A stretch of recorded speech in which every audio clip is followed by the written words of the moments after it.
To the Evans Effect, where education matters and leadership makes an impact. Greetings. I'm Maurice Evans, owner and CEO of Elite School Management, and I'm also Chief Administrative Officer of the Service Learning District. I'm proud to announce that we are the largest pre-K through 8th grade charter school in the state of Michigan, and I am thrilled to welcome my guest, Dr. Ebony Walker. Welcome, Doc. How you doing? Good. How are you, Mr. Oh, Evans? I'm excellent on purpose. Listen, it is such a great pleasure to have you on. I mean, we work very closely together to make sure that our school district is being very forthcoming on the educational front. What? Why don't you tell the? Why don't you tell us a little bit about what you do for Elite School Management? Absolutely. I'm Dr. Ebony Walker, and I am the president of academics and compliance for Elite School Management, as well as the assistant CAO for the district. And what I do is a multitude of things. I provide leadership. I also provide insight, foresight, along with you, in making sure that we are not only compliant, but we're also driven by our vision and our forward thinking. Okay, that's great. So why don't you also share with the audience what the assistant CAO actually means and does? Okay, so the chief administrative officer is the person who is responsible for, from a charter school perspective, that person is responsible for a lot of the compliance aspects with the authorizer. They are also the one that makes sure that they're in compliance with the state of Michigan, and then they also build partnerships and relationships within the community, as well as internally making sure that we have safe controls and making sure that our vision comes to life with working with our stakeholders, students, staff, parents, and we use that information to improve our quality of education. Right. Well, you know, a lot of people don't know this, Dr. Walker, but you have actually been with us for about 20 years. Am I correct, or has it been a little longer? It's been longer, actually. Okay. It's been a total of 25 years. Oh, wow. Okay. Yes, I started as a classroom teacher, and then I moved into the spaces of curriculum, assessment, and finally I started to move into school improvement, which is really an area that I started to garner a love and a passion for. Assessments, accountability. I started looking at education from not only the soft skills, but the business side of it as well. And thanks to you, I was able to kind of move to the next floor as far as the compliance and understanding the hows and the whys when we look at the politics behind education.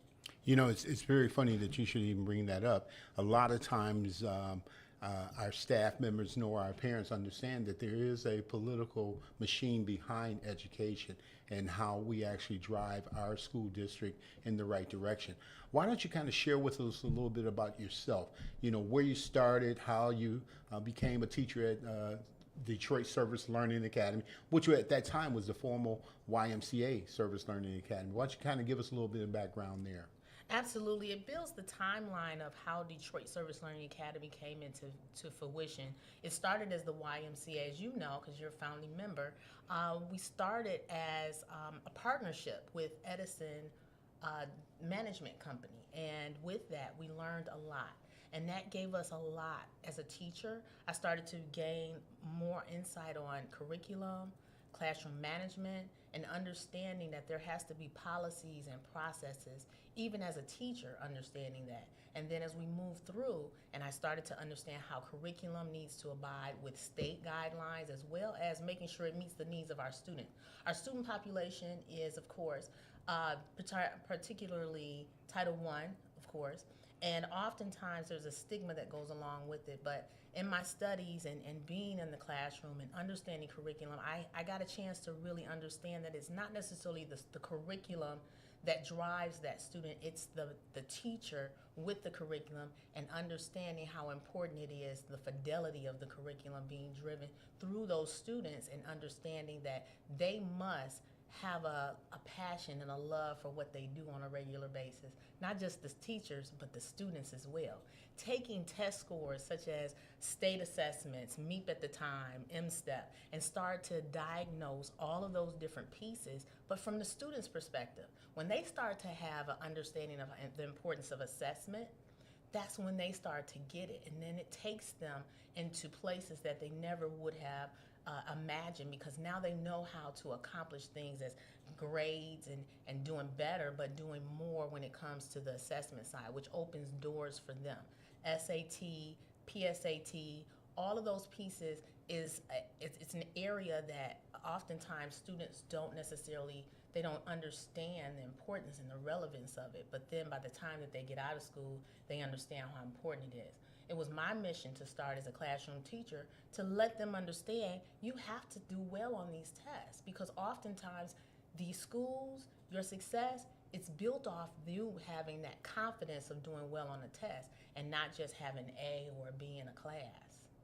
Wow, that that's very true. You know, one of the things that I've been very impressed with you over the years is that you've been able to adapt to the different environments that we've had to actually deal with. And it's very important that our parents and our staff members know that this is a journey well traveled. And you have had an opportunity to travel not only as a teacher, but also you've held a couple other positions. Can you kind of walk us through that all the way up to where you received your doctor's degree this past year? Absolutely. I see it as an opportunity to understand the scope of services when we are servant leaders, right? Not only do we have to understand that the ground in which we are on, it shifts at times and we have to be adaptable, but we also need to understand that there's systems that drive behaviors. And in my studies and understanding students, parents, and staff, we have to educate people. And not only do we educate them, but we teach them the system, right? So again, when I go back to when I was a test coordinator and I would sit down with all of the students and do a class workshop, I would say, hey, everybody get your scores out. Let's talk about how we can improve. Because they think that it's more of those that have more are actually smarter or better. And unfortunately, that stigma stays with them. But my goal was to always say, even on state assessments, you can do well because you're better than just your score, as long as you look at the data and let that drive you. And it was no different with professional development for staff. For principals and people that have worked with me over the years, they understand data drives decision making. And that was something that was imparted in us from the very beginning.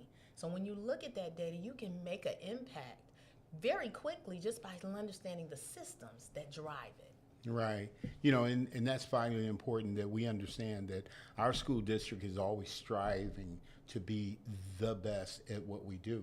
You know, we know that we have our educational challenges, which is part of, you know, the unique part of our school district. I mean, we have our ups and downs, our bumps and bruises, like any other school. But one of the major things that we do, and thanks to you, is that we always take a very in-depth look at our data and understand that. Can you kind of give us an idea of some of the things that you look for when you're guiding your senior instructional leaders and also your instructional coaches to really help our kids out? So data is fluent, as we know, and there's always different aspects of it that we can look at. We triangulate. We want to look at multiple areas. When we're looking at attendance, we're also looking at that student as whose class are they in and the impact that that makes on their scores, as well as where they have been with us and what support they've been receiving. MTSS, are we doing after school programs? Do they have a strong classroom teacher? Is there a professional development, a paraprofessional in there to help support them? Are they receiving other aspects of it? So when you look at data, I try to look at more than just one aspect of that, as well as the fact that there's so much information out there internally that we can look at that we can control. We think that it's always a matter of the external that's driving the forces. Oftentimes it's how we look at it. The state changes the criteria constantly. I mean, I've been a part of school improvement. I've sat on different state assessment committees, and what I've found is that data is oftentimes so fluent and it moves based on certain criteria or political agendas that you can't necessarily rely on just those stakes. You have to look at your improvement across the board. For instance, Are you retaining the majority of your staff, and are they good, right? Because some turnover is good turnover. Are you looking at your parent participation? Are you driving parents to come? Because oftentimes, and studies have shown that parent involvement and a healthy school actually dictates on how often those parents come up to the school and they feel like they can come up to the school in a positive manner. Yeah, I tell you, it's just incredible how you and I have had the opportunity to get to know each other, to grow with each other. I remember taking over as an educational service provider, and it was somewhat new in actually operating it on a day-to-day basis. But as we've grown, you've grown along with us, and you've had a greater opportunity to kind of understand the business aspect of education, because without the business aspect of it, we're just another school district, and it's more to it than just the compliance and the academics piece. It's also understanding our staff. Why don't you kind of talk about our staff a little bit? I know that you work very closely with the school leaders of each school, but talk about some of your favorite teachers and teachers that have really impressed you this year. Wow. What I can say is that I look at it in its totality, and when it comes to leadership, and when you talk about an ideal teacher, oftentimes it's those teachers that come up to me and say, hey, I got an idea. Or, hey, look at my scores, and this is how I've done this, and can we do this project, or I have a proposal. The ones that are in the space of creating and being a lab, because that's what charter schools are, they're a lab. And when they're in that space of trying something new, that's when I know that we're moving in the right direction. Anybody can just open up a curriculum and just read from it. But can you make it come alive, and can you make it so that students want to come and see you actually impart wisdom to them?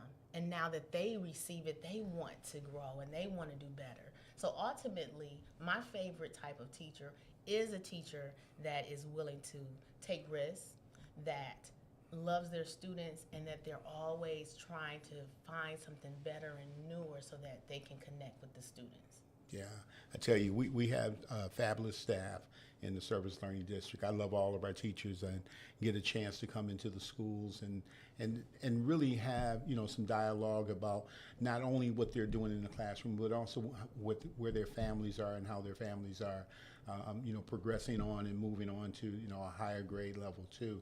It was real impressive this past week or two when we had our professional development over at Wayne Community College, and we looked into the room. You remember I walked up to you and I said, wow, Dr. Walker, do you remember where we started? Yes. And to where we are? Being one of the largest charter schools here in the Michigan area, and especially having over 1,700 kids, how does that actually play into your psyche when you see that and hear that? I know that we're doing the right thing, and honestly, it's your leadership. And I just want to do a little unshameless plug.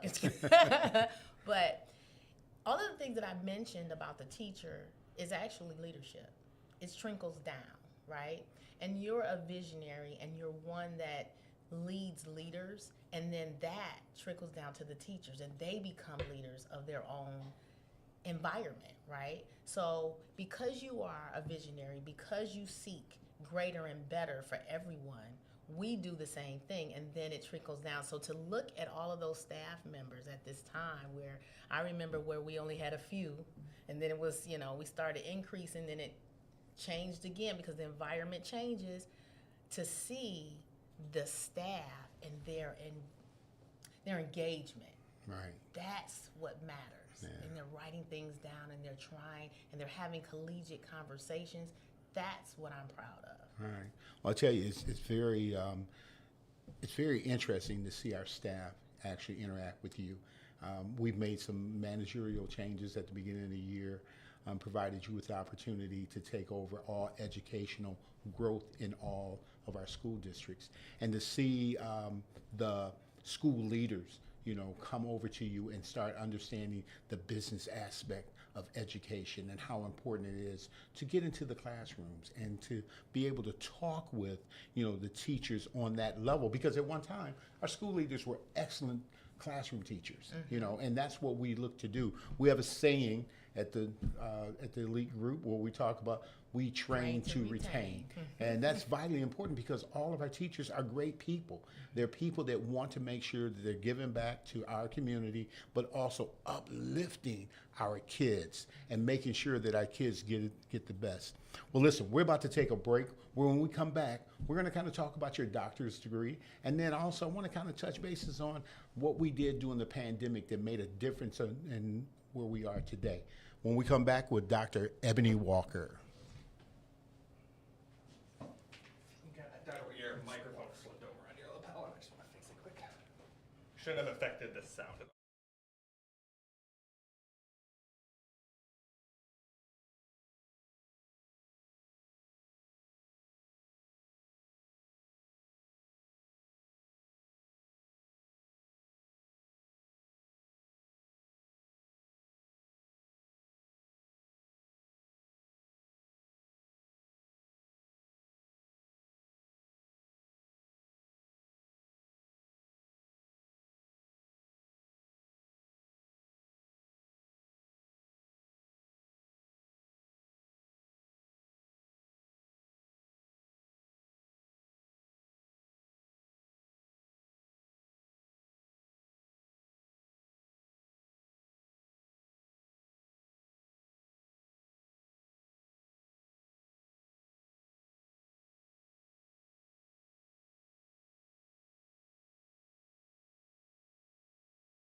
Our in-house educational doctor, and I'm very proud to have her with us.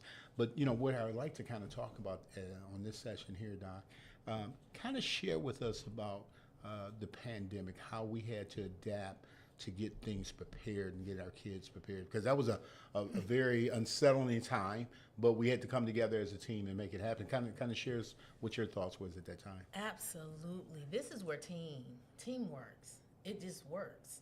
When you have the right team. I'll never forget. It was actually one of my academic team members. She came in, and I called her Chicken Little because she came in and she's like, "Listen, we got a problem. They're shutting down all the schools." I said, "No, they can't shut down all the schools." She's like, "No, they're shutting down all the schools. There's a pandemic going." I'm like, Right. "What?" Right.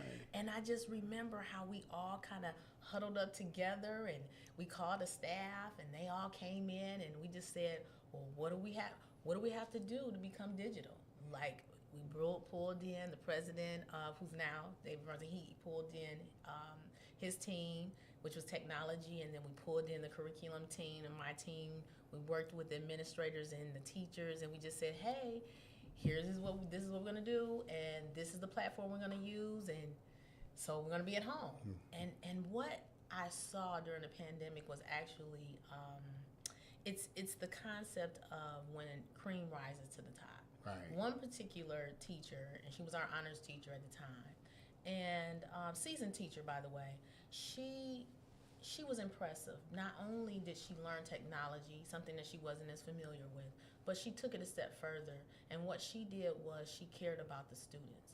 But she went to their homes to make sure they had technology. She dropped off food for them. She did things to make sure that they were okay.